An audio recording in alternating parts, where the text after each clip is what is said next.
So when we talk about addiction, we talked about the psychological aspect of it and also the physiological aspect. So some things have a psychological component and a physiological component, which is those are some of the toughest ones, like someone that smokes, right?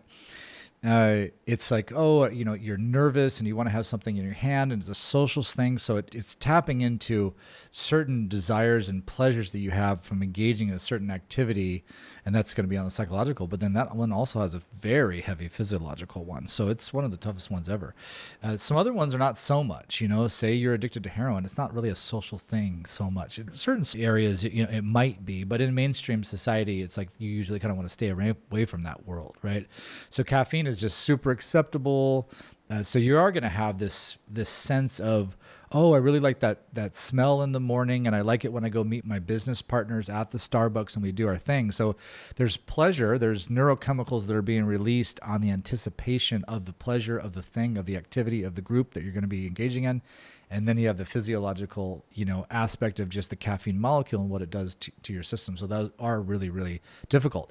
And you can test it if you stop the activity and there's some pain and discomfort and withdrawal symptoms and stuff like that. That's going to be physiological. And then also psychologically, you're just constantly thinking about it and it's just irritating and frustrating you. Generally, it's better not to do things that are addictive. But the caveat to that, which is another interesting thing, is that I'm actually addicted to exercise in an interesting way. But I consider it a really healthy one, just like if you were addicted to meditation, if you were addicted to serving others. I mean, this is like, you're getting really good returns on this kind of stuff. Right. So I noticed I didn't get a train on Saturday at the gym. My routine is really, really strict. It's every morning. The routine is basically like first thing, I just put on my podcast, I get some great content going, and then I get to the gym and get the body moving. And that gets me into just an amazing mood. Like I'm thinking super clear. I'm really creative. I want to make content. I want to share. I want to do stuff like all day. So that's why it's really, really good. And then when I didn't get a chance to do it, I didn't feel that great and the energy wasn't that great. And so even though that's kind of a bummer, because what if you're in a situation where you just couldn't get there? It's like a little bit of a crutch in that sense, but there's always probably situations where you could at least move. You could just do burpees or sit-ups or push-ups or pull-ups or go for a jog. It's just that our body really thrives when it's moving and getting a little bit of circulation and sweating and detoxing a little bit. So I feel like it's like nature kind of just pushing you into this healthy zone, rewarding you for moving your body. And so that's one that I'm super happy with. Yeah, that's actually really interesting about movement and thinking. Yeah. Like I come up with a lot of ideas when I'm walking. Mm-hmm. And I took this course on animation. I do animation, and the guy swore by it.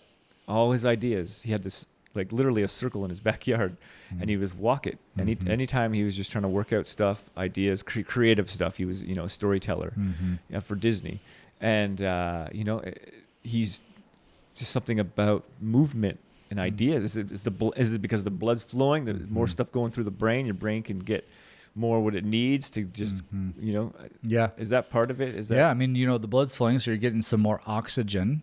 There's so many things that are happening to the body when it moves, like we talked about before. Just to get up out of a chair, there's so many muscles that are contracting and so many cells and molecules and even smaller on the atomic level that are just have these electrical interactions. I mean, we're an electrical system if you really break it down to like the core of it.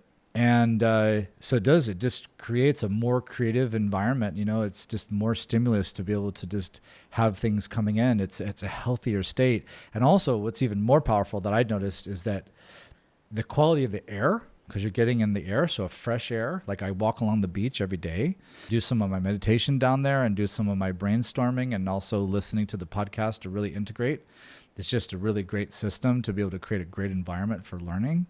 And then even just like looking around in nature too, there's just something really amazing about being able to see all these different distances. It might be a palm tree that's like a quarter of a mile away, and then there's a mountain 3 miles away, and then there's ocean you can see 40 miles out or whatever.